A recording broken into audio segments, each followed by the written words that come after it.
प्यारे विद्यार्थियों, आज की अपनी इस कक्षा में मैं विजय वर्मा आप सबके लिए लेके आया हूं एक नया टॉपिक विकारी शब्द के अंतर्गत सर्वनाम। सर्वनाम के बारे में हम सामान्य जानकारी प्राप्त करेंगे।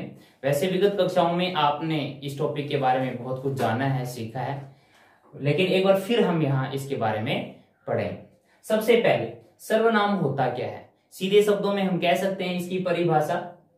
सर्वनाम जैसे कि इस शब्द विशेष से ही आपको पता चल रहा होगा, सर्वनाम सर्व प्लस नाम, यानी सर्व मतलब सभी नाम जो होते हैं उनकी जगह है जो शब्द प्रयुक्त होते हैं वही क्या कहलाता है, सर्वनाम। और परिभाषा की बात करें तो संज्ञा के स्थान पर जो शब्द प्रयुक्त होते हैं वे क्या कहलाते हैं, सर्वनाम कहलाते हैं। जैसे उदाहरण से देखिए, राम ईमानदार है।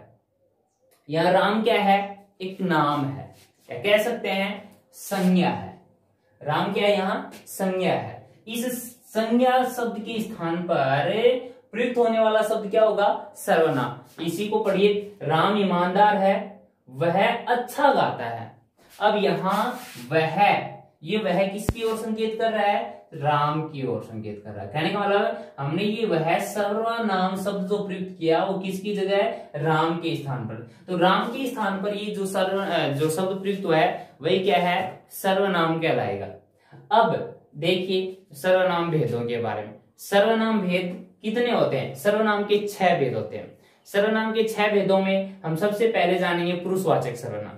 पुरुषवाचक सर्वनाम होता क्या है, सीधे शब्दों में हम कह सकते हैं कि जो सर्वनाम वक्ता, श्रोता और किसी अन्य व्यक्ति विशेष के लिए प्रयुक्त होते हैं वही पुरुषवाचक सर्वनाम होते हैं। आपको एक बात विशेष ध्यान देनी है, वक्ता, श्रोता और अन्य व्यक्ति, ये 3 बातें आपको देखने को मिलेंगी। तो वक्ता बोलने वाला, श्रोता सुनने वाला और कोई अन्य व्यक्ति विशेष, इन तीनों का प्रयोग पुरुषवाचक सर्वनाम के अंतर्गत होगा। इसी आधार पर हमने पुरुषवाचक सर्वनाम के भी 3 भेद बनाए। सबसे पहले उत्तम पुरुष। उत्तम पुरुष के अंतर्गत वक्ता को शामिल करेंगे। सीधे शब्दों में कह सकते हैं वक्ता बोलने वाला, यानी बोलने वाला जिन सर्वनाम शब्दों का प्रयोग अपने लिए करता है वो उत्तम पुरुषवाचक सर्वनाम में कहलाता है। वो विशेष शब्द जैसे मैं, मुझे, हम, हमें, हमारा, यानी वक्ता बोलने वाला अपने लिए जिन सर्वनाम शब्दों का प्रयोग करेगा वो उत्तम पुरुषवाचक सर्वनाम के अंतर्गत आएंगे। जैसे मैं, मुझे, हम, हमें, हमारा, ये सब उत्तम पुरुष के उदाहरण। बात करें मध्यम पुरुष, इन सर्वनाम शब्दों का प्रयोग श्रोता यानी सुनने वाला अपने लिए करता है। सीधे शब्दों में कह सकते हैं कि जिन सर्वनाम शब्दों का प्रयोग सुनने वाला श्रोता अपने लिए करता है वो मध्यम पुरुष के अंतर्गत आते हैं। जैसे तुम, तू, तुम्हें, तुम्हारा, आप। एक विशेष बात ध्यान देने योग्य है आप वाली, क्योंकि आपका प्रयोग आपको आगे भी देखने को मिलेगा, वहां हम इसमें अंतर जानेंगे। तीसरा जो पुरुषवाचक सर्वनाम के अंतर्गत है अन्य पुरुष। अन्य पुरुष होता क्या है, सीधे शब्दों में हम कहें वक्ता व श्रोता के अलावा किसी अन्य व्यक्ति के लिए प्रयुक्त होते हैं वो सर्वनाम अन्य पुरुष के अंतर्गत। इसमें वक्ता और श्रोता को छोड़ करके किसी अन्य व्यक्ति विशेष के लिए जो सर्वनाम प्रयुक्त होंगे वो अन्य पुरुष के अंतर्गत आएंगे। जैसे वह, वे, उसे, उन्हें आदि।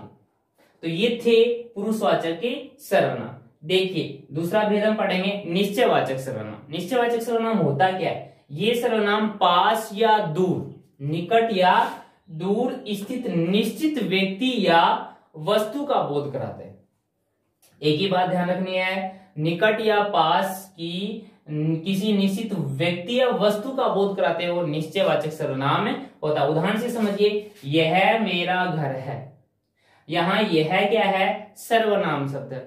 ये सर्वनाम है, तो कौन सा सर्वनाम है इसके बारे में हम जाने तो देखिए ये किसके लिए आ रहा है, ये निकट या पास बोल सकते हो, पास की किसी स्थित निश्चित व्यक्ति या वस्तु।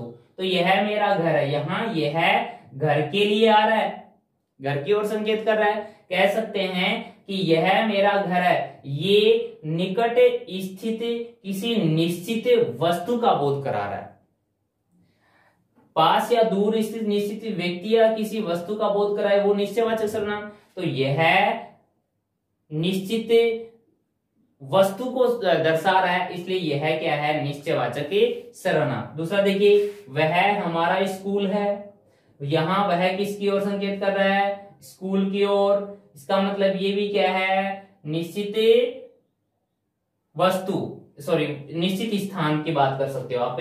तो वह इसकी ओर संकेत कर रहा है, तो वह यहाँ दूर की वस्तु या स्थान को दर्शा रहा है, तो यहाँ वह भी क्या हो गया, निश्चयवाचक सर्वनाम। आगे बढ़ते हैं अपन सर्वनाम के अंतर्गत तीसरा भेद अनिश्चयवाचक सर्वनाम। अनिश्चयवाचक सर्वनाम निश्चयवाचक सर्वनाम का उल्टा होता है। हम कह सकते हैं ये सर्वनाम किसी अनिश्चित व्यक्ति या वस्तु का बोध कराते हैं। अनिश्चित व्यक्ति या वस्तु, निश्चयवाचक सर्वनाम में क्या था, निश्चित व्यक्ति या वस्तु का बोध कराते हैं वो निश्चयवाचक, और जो अनिश्चित व्यक्ति या वस्तु का बोध कराते हैं वो अनिश्चयवाचक सर्वनाम कहलाएंगे। जैसे कुछ निश्चित अनिश्चितवाचक सर्वनाम हैं, कोई, कुछ, ये अनिश्चयवाचक सर्वनाम शब्द। उदाहरण से समझिए, कोई आपको बुला रहा है, कोई आपको बुला रहा है, बुलाने वाला कौन है निश्चित पता नहीं है, इसका मतलब ये अनिश्चयवाचक सर्वनाम है। अनिश्चयवाचक सर्वनाम में हमने क्या बताया, कोई अनिश्चित व्यक्ति या वस्तु का बोध कराएगा, तो यहाँ अनिश्चित व्यक्ति हो गया। कोई आपको बुला रहा है, अनिश्चित व्यक्ति की ओर संकेत कर रहा है, तो ये क्या है, अनिश्चयवाचक। पानी में कुछ गिरा है, कुछ गिरा है, बात करें हम, पता नहीं क्या गिरा है, इसका मतलब ये क्या है, अनिश्चित वस्तु की ओर इशारा कर रहा है, अनिश्चित वस्तु को इंगित कर रहा है, इसका मतलब ये क्या है, अनिश्चयवाचक सर्वनाम। बात करते हैं अगला सर्वनाम, प्रश्नवाचक सर्वनाम। प्रश्नवाचक सर्वनाम होता क्या है, सीधे शब्दों में आसान है इसको पहचानना। जिन सर्वनाम शब्दों का प्रयोग किसी प्रश्न पूछने के लिए होता है वो प्रश्नवाचक सर्वनाम होता है। प्रश्न सूचक शब्दों की बात करें, आप सब जानते हो, कब है, क्यों है, क्या है, कैसे है, कौन है, ये सब प्रश्नवाचक सर्वनाम के उदाहरण है। उदाहरण से समझिए आप, जैसे देखिए, बाहर कौन खड़ा है, तो कौन यहाँ प्रश्नवाचक सर्वनाम है, क्योंकि कौन है इस सर्वनाम शब्द से प्रश्न पूछने का बोध हो रहा है। तुमने आज क्या खाया है, तो यहाँ क्या क्या है, प्रश्नवाचक सर्वनाम है। साथ ही एक बात ध्यान रखना, प्रश्नवाचक सर्वनाम के अंतर्गत आप क्या देखेंगे कि वाक्य के अंत में प्रश्न सूचक विराम चिन्ह प्रयुक्त होगा।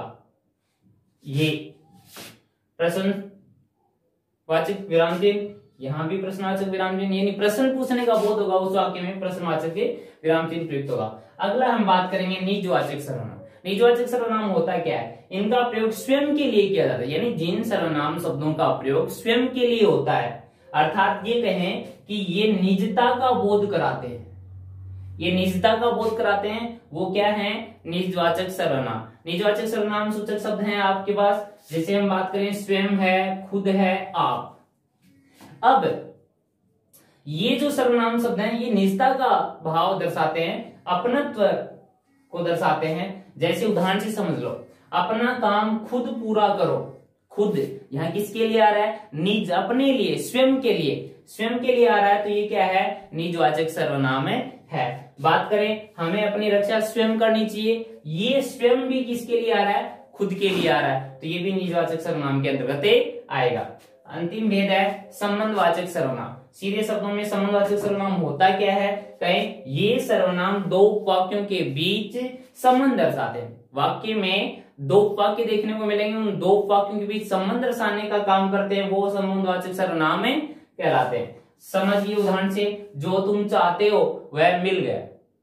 एक उपवाक्य हमारे पास ये है, एक उपवाक्य ये है, तो हम कह सकते हैं यहाँ संबंध दर्शाने का काम क्या, कौन सा शब्द है, वो है जो, संबंध दर्शाने का काम कर रहा है। तो जो तुम चाहते हो वह मिल गया, तो जो यहाँ क्या है, संबंधवाचक सर्वनाम, जो वह आपस में संबंध दर्शा रहे हैं। बात करें, जिसकी लाठी उसकी भैंस, तो जिसकी उसकी, ये दोनों आपस में संबंध दर्शा रहे हैं, परंतु यहाँ हम जिसकी को किस में शामिल कर लेंगे, संबंधवाचक सर्वनाम। जैसी करनी वैसी भरनी, तो जैसी क्या है, संबंधवाचक सर्वनाम है। तो ये सब बातें संबंधवाचक सर्वनाम के अंतर्गत आएंगी। एक विशेष नोट डाल करके एक विशेष बात मैं आपको बताने जा रहा हूं, जो हम थोड़ी देर पहले चर्चा कर रहे थे। कुछ सर्वनाम शब्द हैं जिनका प्रयोग एक से अधिक सर्वनाम भेदों के अंतर्गत होता है, तो ये अंतर हमें जानना है। जानिए वो सर्वनाम शब्द कितने हैं? 5। वो सर्वनाम शब्द कितने हैं? 5।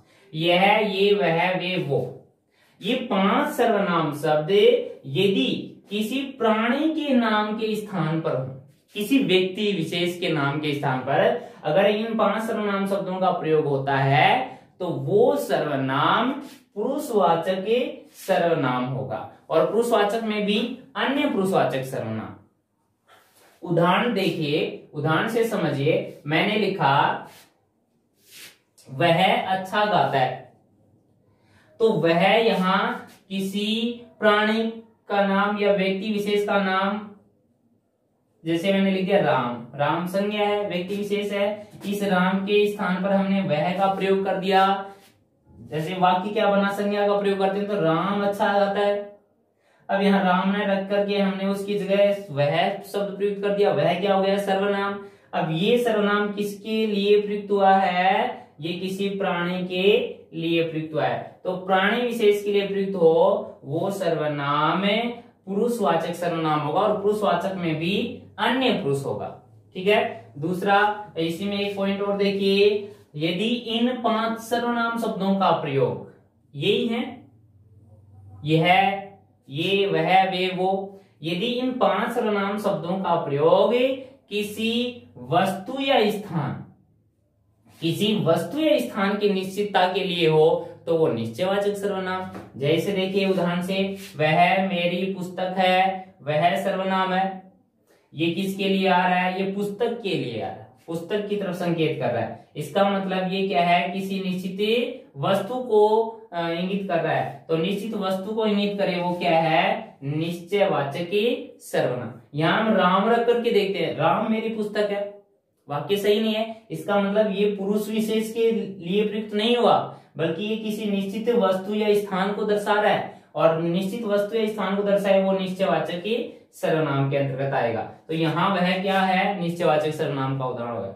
आगे है, यदि इनमें से किसी भी सर्वनाम शब्द का प्रयोग, इनमें से किसी भी सर्वनाम शब्द का प्रयोग अगर हो और उसके ठीक बाद किसी संज्ञा का प्रयोग हो जाए तो वहां वो सर्वनाम न होकर के वो सार्वनामिक विशेषण के अंतर्गत आएगा। उदाहरण देखिए, वह लड़का सो रहा है, वह क्या है? सर्वनाम है। लेकिन वह सर्वनाम के तुरंत बाद आपको क्या देखने को मिला? लड़का। लड़का क्या है? संज्ञा। इसका मतलब क्या है कि वह सर्वनाम शब्द यदि किसी संज्ञा से ठीक पहले प्रयुक्त हो तो वो सार्वनामिक विशेषण के अंतर्गत आएगा। तो कहने का मतलब यहाँ एक जैसे शब्द देखने को मिले तीनों उदाहरणों में, और तीनों के अलग अलग जवाब। यहाँ वह जो था ये अन्य पुरुषवाचक सर्वनाम का उदाहरण है। यहाँ जो वह है ये निश्चित वस्तु को दर्शा रहा है, इसका मतलब ये निश्चयवाचक सर्वनाम है। और यहाँ वह क्या है? लड़का संज्ञा से पहले प्रयुक्त हुआ है, वो क्या है? सार्वनामिक विशेषण के अंतर्गत आएगा। तो ये था अपना सर्वनाम टॉपिक, और इस सर्वनाम टॉपिक के बारे में आपने जाना। मैं उम्मीद करता हूं कि आपको ये सब बातें समझ आई होंगी। आज की कक्षा में इतना ही। धन्यवाद।